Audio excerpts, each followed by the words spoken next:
Foi na cruz, onde um dia eu vi meus pecados castigados em Jesus. Foi ali pela fé que meus olhos abriu e agora me alegro em sua luz.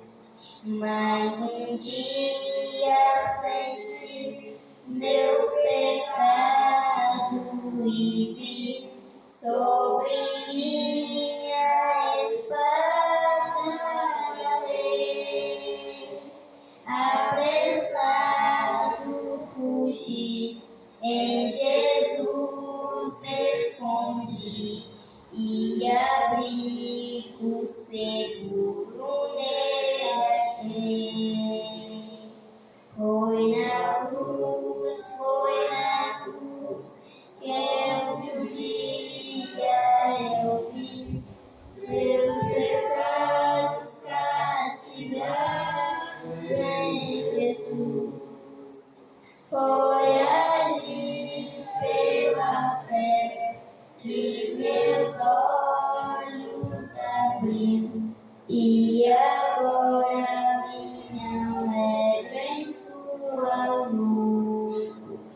Quantidoso então este meu coração, conhecendo o excesso amor que levou meu Jesus a sofrer lá na cruz para salvar um tão pobre pecador. Foi na cruz, onde um dia eu vi meus pecados castigados em Jesus. Foi ali pela fé que meus olhos abri e agora minha alegro em sua luz. Agradeço a oportunidade.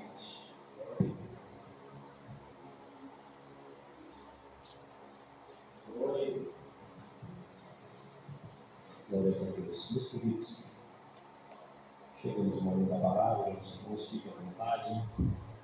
Se quiser abrir as Escrituras, gentileza, Gênesis no capítulo 14.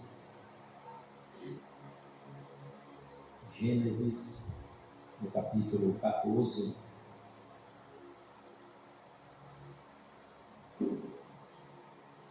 Gênesis capítulo 14.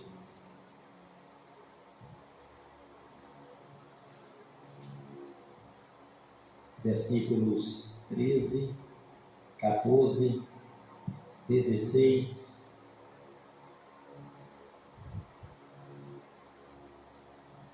versículo 23, diz assim, Gênesis 14, versículo 13, então veio um que escapara e contou a Abrão, o hebreu.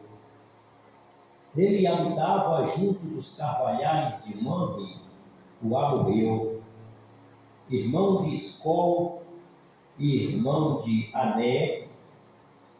Eles eram confederados de Abrão.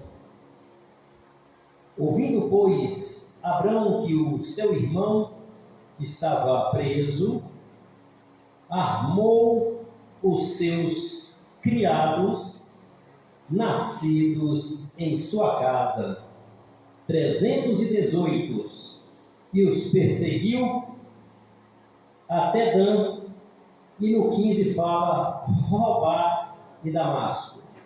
Versículo 21. O rei de Sodoma disse a Abrão: dá-me a mim as almas, e a fazenda toma para ti. Versículo 23, Abraão responde: juro que desde um fio até a correia de um sapato não tomarei coisa alguma de tudo que é teu, para que não diga, eu enriqueci a Abraão. Abraão disse: não, não vende as almas. Vamos ver na passagem do capítulo 25, só para ganharmos tempo, a gente lê e depois a gente fala o assunto. Gênesis, capítulo 25, versículo 29. Jacó fez um guisado e veio Esaú do campo. Estava ele cansado. E disse Esaú a Jacó: deixa-me, peço-te, comer desse guisado vermelho, porque eu estou cansado. Por isso se chamou o seu nome Edom. Jacó responde: me vende hoje a tua primogenitura. E disse Esaú: eis que estou a ponto de morrer, e para que me servirá a primogenitura? Então disse Jacó: jura-me hoje. E jurou-lhe, e vendeu a sua primogenitura a Jacó. E por último, Hebreus capítulo 12, parte B. Esaú, por um prato de comida, vendeu o seu direito de primogenitura. Esaú, por um prato de comida, vendeu seu direito de primogenitura. Às vezes a gente lê a passagem da palavra de Deus e surge alguma pergunta. Para que tanta leitura, sendo que às vezes um versículo daria para resolver? Como hoje é culto de ensino da palavra de Deus, este dia de hoje eu tive meditando numa passagem e lá vem um título para este ensino: o valor de uma alma. Hoje não é um culto de portas abertas para poder pregar para pecadores, mas mesmo entanto a gente não deixa de falar.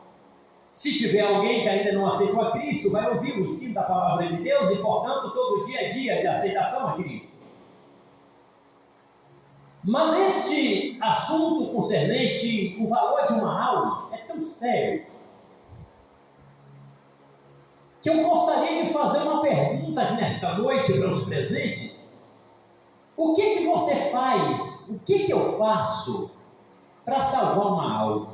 Lógico que a gente sabe que quem salva é Jesus.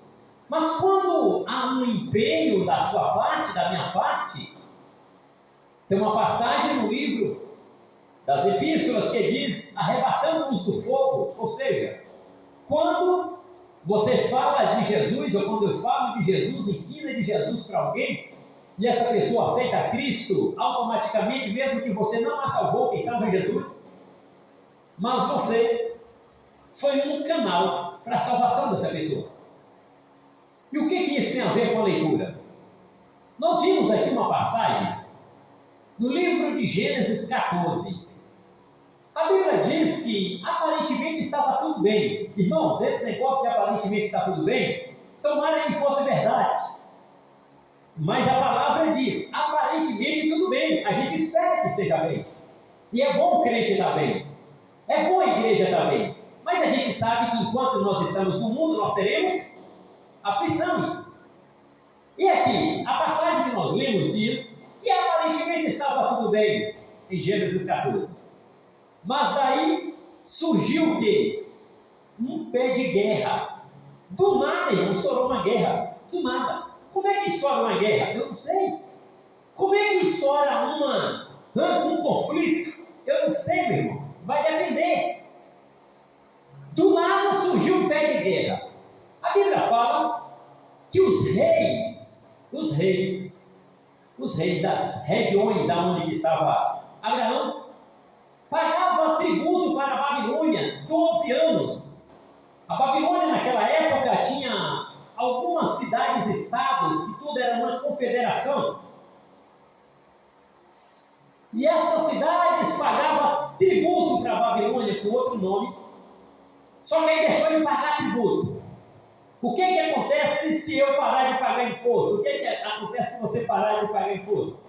Se não pagar a conta de água, a conta de luz, depois você vai ver o que acontece, mas não deixa isso acontecer não.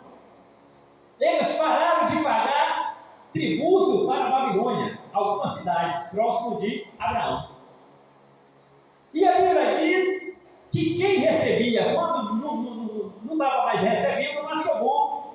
E naquela época, quando os países não pagavam tributo para o imperador fazia guerra, e foi isso que aconteceu. Levantou-se 4 reinos, eu estou falando de Gênesis 14. Um dos reinos se chamava, que a Bíblia diz aí, um tal de Anrafel, rei de Sinear. Esse Anrafel também era conhecido por muitos como o rei Hammurabi, da época antiga. Hammurabi, da época antepassada, que na Bíblia é conhecido como Anrafel, rei de Sinear. O que era Sinear? O país de onde tinha só gente que falava hebraico, só gente que falava uma língua só, o aramaico, ok? E aí, esse rei chamado Anrafel, rei de Sinear, ele convidou um outro rei de uma outra terra. Qual o nome do outro rei? Arioque, rei de Elazar, outro rei, que chamou um terceiro reino. Qual o nome do outro rei? A Bíblia diz aí, o terceiro reino, que se chamava Quedorlaomé, que era rei de Elão. O que era Elão? Era um país, ok, que chamou um quarto rei. Qual o nome do quarto rei? Está aí, um tal de Tidal, que era rei de Goim. Eu quero só que você entenda como é que uma guerra começa. Começa com um não achando certo. Este um se chamava rei Anrafel, que era conhecido também como Hammurabi, rei de Sinear. Ele não achou bem, aí chamou um segundo rei para guerrear contra os seus inimigos. Esse segundo rei, acabei de dizer, mas vou repetir, para refrescar a memória, que é o tal, logicamente, de Arioque, rei de Elazar, que chamou um terceiro rei, chamado Quedorlaomé, rei de Elão, que chamou um quarto rei, um tal de Tidal, rei de Goim. Reuniu esses 4 imperadores da Babilônia e partiram e marcharam para as regiões para onde Abraão morava. Ok. A Bíblia diz que para chegar da Babilônia, de onde eles saíram, para chegar até onde Abraão estava, eles tinham que passar por 8 reinos. É tipo alguém saindo, logicamente, digamos, da Europa, para chegar até a nós aqui na América do Sul, vai ter que atravessar muita circunstância, vai ter que andar muito, vai ter que voar muito, se tratando de avião, ou vai ter que navegar muito aí nas embarcações, via, logicamente, oceano. Falando lá desses 4 reis da Babilônia, eles tiveram que passar por 8 reinos. O primeiro reino se chamava Reino dos Refaís, que era também conhecido por outro nome. E tinha um segundo reino conhecido como Zuzins, que era conhecido também por outro nome. E tinha um terceiro reino que eles tiveram que passar, um tal de Emins, era conhecido por outro nome. Tinha um quarto reino que eles passaram também, o reino de Seir, que é o povo dos Oreus, misturado com o povo de Edom, passaram por esse quarto reino. Tiveram um quinto reino que eles tiveram que passar. Qual o nome do quinto reino? Nós acabamos de ver em Gênesis 14, que se chamava Mispates, ou também era chamado Cádiz. Aí havia uma sexta barreira, era o sexto reino, que esses reis da Babilônia tiveram que passar. Eles passaram. Então, qual o nome, logicamente, do sexto reino? Está lá, o sexto reino, que era Harã.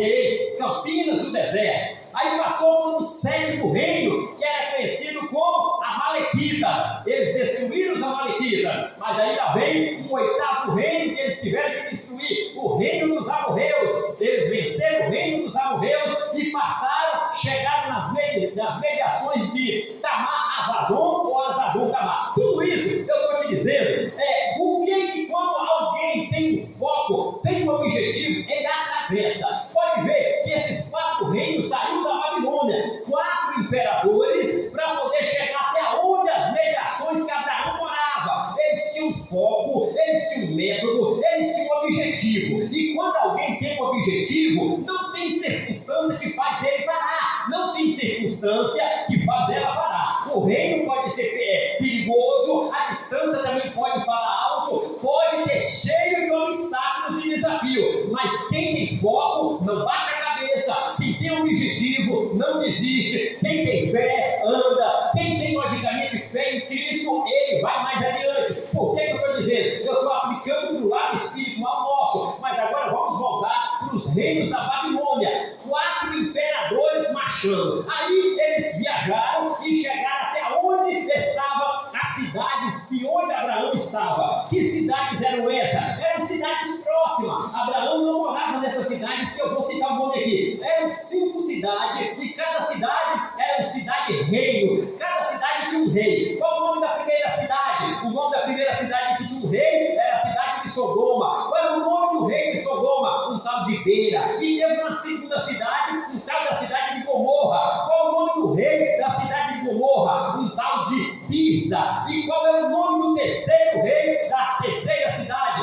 É um tal, logicamente, para a glória de Deus, chamado de Sinabe, que era rei, logicamente, de Admar. E tinha uma 4ª cidade próxima de Sodoma e Gomorra e de Admar, que era conhecido como Zeboim, cujo rei se chamava Semebe, e tinha uma 5ª cidade conhecida como a cidade de Belá, também Zoar. Tudo isso eu tenho que te dizer, porque está na Bíblia como é que começa uma guerra. Uma guerra começa com uma pessoa não querendo. Essa uma pessoa fala com o segundo rei, que fala com o terceiro rei, que fala com o 4º rei. Aí ajuda 4 reis e viaja distantes épocas e tempo para poder guerrear contra 5 cidades. A cidade de Sodoma, rei Beira. A cidade de Gomorra, rei Pisa. A cidade de Admar, rei Sinabe. A cidade, logicamente, chamada de Zeboim, é o rei Semebe. E a cidade, logicamente, chamada também de Belá, ou que também era chamada a cidade de Zoar, tinha o nome do rei, mas a Bíblia não fala. Começou essa guerra quando esses 4 imperadores da Babilônia chegaram, os 5 reis que achavam que era forte, que dizia que tinha poder, que dizia que tinha força. Os 5 reis, eles correram, e a Bíblia fala que o campo e o acampamento estava cheio de buracos de betume. Esses reis de Sodoma e de Gomorra caíram nesses buracos, e os reis da Babilônia vieram, destruíram a cidade de Sodoma, a cidade de Gomorra, a cidade de Admar, a cidade de Zeboim, a cidade de Zoar e, logicamente, que é a mesma Belá. E pegou todos os tipos de mantimento que tinha nessa cidade, tudo, toda a fazenda, tudo que prestava, eles pegou tudo. Aí eles algemaram todas as mulheres de Sodoma, algemaram todas as mulheres de Gomorra, eles algemaram todas as mulheres, logicamente, de Admar, eles algemaram todas as mulheres e todos os homens, logicamente, de Zeboim, algemaram todos os homens e todas as mulheres de onde? Da outra cidade conhecida de Belá, ou também conhecida de Zoar. E a Bíblia fala que esses 4 imperadores levou todo mundo algemado para ser escravos na Babilônia. E a Bíblia fala que eles viajaram e chegaram numa terra chamada proximidade de Robá ou de Damasco, quase 300 a 500 quilômetros de distância de onde Abraão estava. Era como se Abraão tivesse, que é onde nós estamos, numa distância de 500 quilômetros, era como se esses reis já estivessem levando todo esse povo escravo nas proximidades de Itabuna, na Bahia, ou nas proximidades, quem sabe, logicamente, já saindo de Viana, no estado do Espírito Santo, Vitória. Era uma distância muito longa.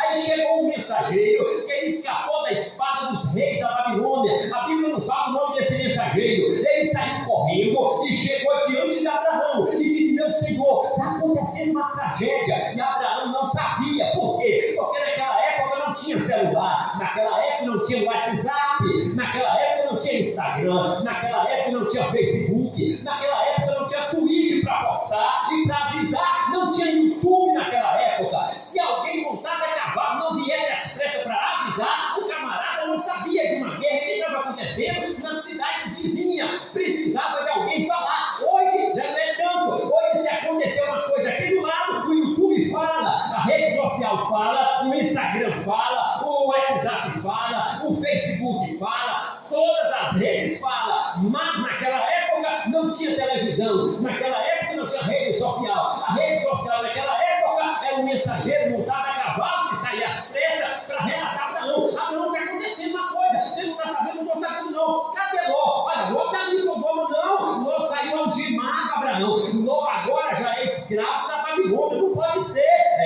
Ló agora, seu sobrinho, ele foi algemado e os reis da Babilônia levou ele para ser escravo nas terras da Babilônia. Meus irmãos, já para sair desse assunto e ir para outro, para nós finalizarmos, já pensou o que é uma vida de escravo? Aqui no Brasil, ninguém aqui é escravo. A gente até fala, que aqui parece uma escravidão e tal. Beleza. Mas escravo mesmo não tem.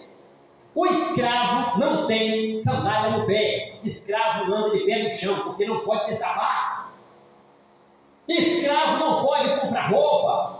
Escravo não pode comer aquilo que acha que deve comer. Escravo só coloca no pé aquilo que o senhor de escravo deixa. Escravo só come aquilo que coloca no prato. Escravo só veste se alguém colocar roupa no corpo dele. Escravo não tem roupa quando quer. Escravo não tem sapato. Escravo não tem sandália. Escravo não come o que quer, não bebe o que quer. A vida de escravo é sem liberdade. Escravo não pode falar. Escravo não pode dar glória. Escravo não pode dar aleluia. Escravo não pode cantar. Escravo não pode ter sentimento. Escravo não pode casar. Escravo não pode conhecer ninguém. Escravo não pode andar. Escravo não pode viajar. Escravo não pode comprar. Escravo não pode vender. A vida de escravo é uma tragédia. Escravo não pode olhar para ninguém. Eles colocam algo no rosto do escravo para ficar tampando o rosto ou a boca. Então a vida de escravo é uma vida de tornozeleira eletrônica na atualidade, mas naquela época era uma vida de algemas nos pés, algemas nas mãos, algemas no pescoço, algemas no corpo. A vida de escravo era sem, logicamente, expressão, era sem direito a ter direito. É uma vida de escravo. Abraão, como sabia disso? Porque os ancestrais de Abraão não eram escravos. Os ancestrais de Abraão, o pai de Abraão chamado Terá, não sabia o que era escravidão. O pai de seu Terá, que se chamava Naó, não sabia o que era escravidão. O pai de seu Naó, que se chamava outros nomes lá dos antepassados, até chegar em Noé, não sabia o que era escravidão. Então Abraão se prontificou para poder chamar 318 homens. Aí ao chamar 318 homens,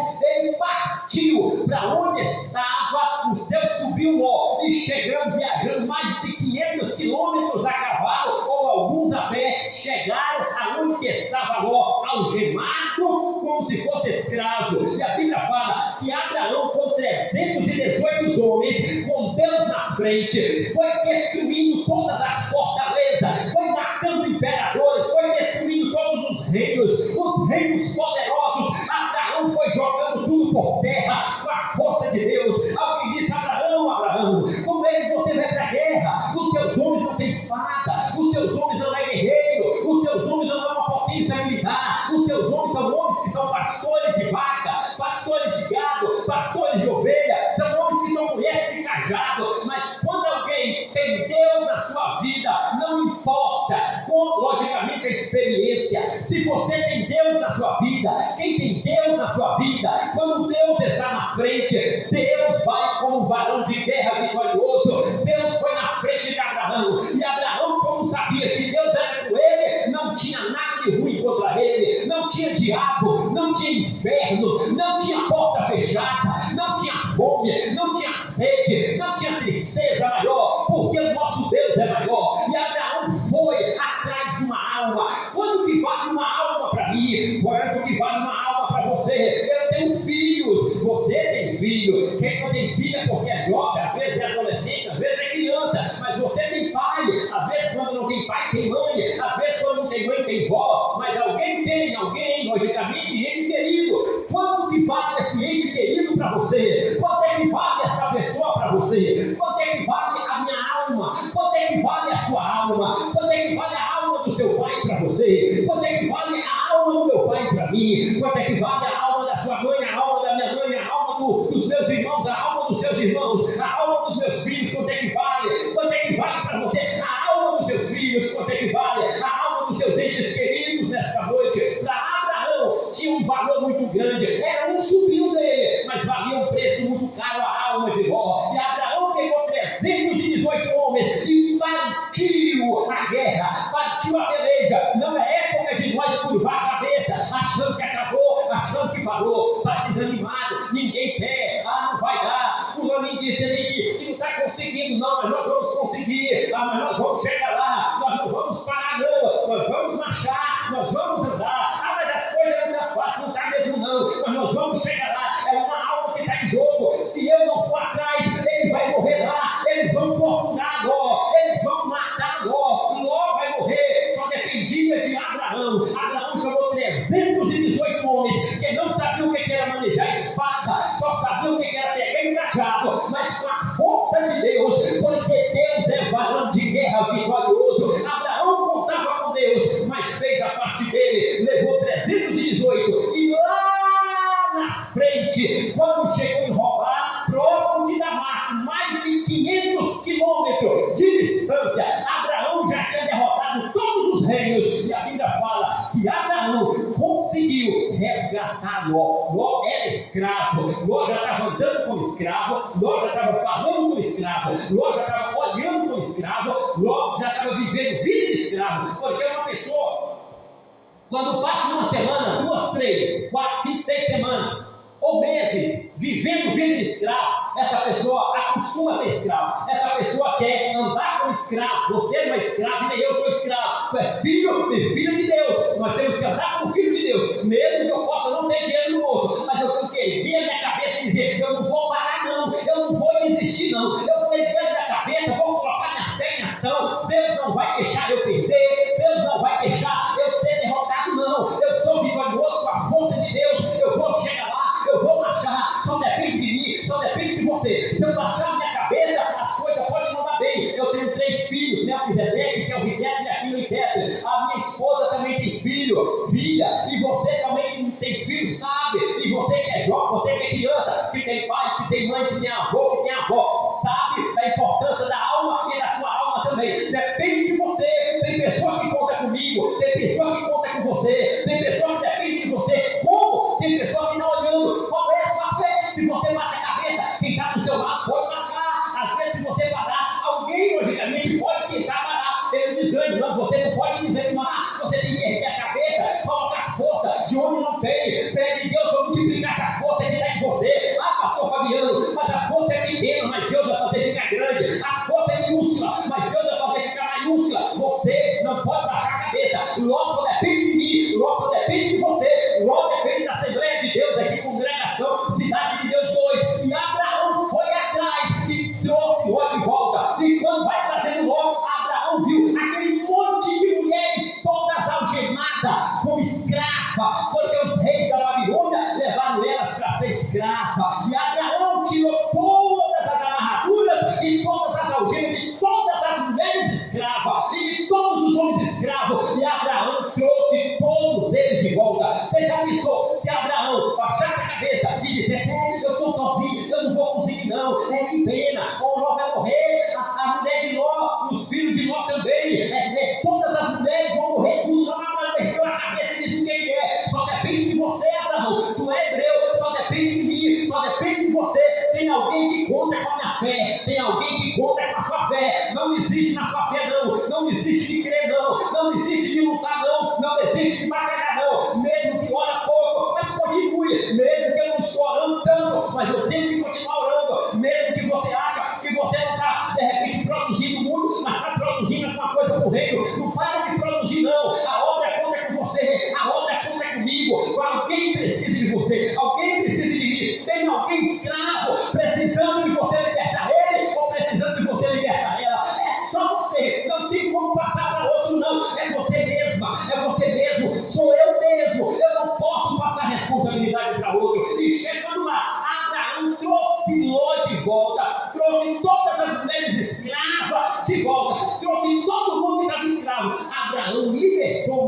multidão e trouxe de volta. Mas o que mais me chamou a atenção, diante de tudo isso que eu falei aqui, foi apenas uma coisa para mim, daqui a pouco finalizar. Foi que quando ele trouxe essas pessoas todas, jovem Emanuel, irmã Nélia, minha esposa, irmã Cléia e filhas, quando ele trouxe essa multidão, todas elas já livres, sem algema, sem nada no pescoço, sem nada no pé, sem tornozeleira. Você sabe o que foi que o rei de Sodoma fez? Ele estava com medo, ele se escondeu no buraco. O rei de Gomorra se escondeu no buraco. O rei, logicamente, de Admá se escondeu no buraco. O outro rei, até mesmo da outra cidade lá, se escondeu no buraco. Mas quando Abraão trouxe todo mundo, já livre, agora todo mundo sai da cova. Na hora que você precisa, todo mundo esconde. Na hora que você quer falar algo, todo mundo se esconde atrás de uma caverna ou dentro de uma cova. Mas quando a vitória está na sua mão, aparece todo mundo. É isso que Deus quer que você entenda. Quando você quer gritar, ninguém quer te ouvir o grito que você quer estar gritando.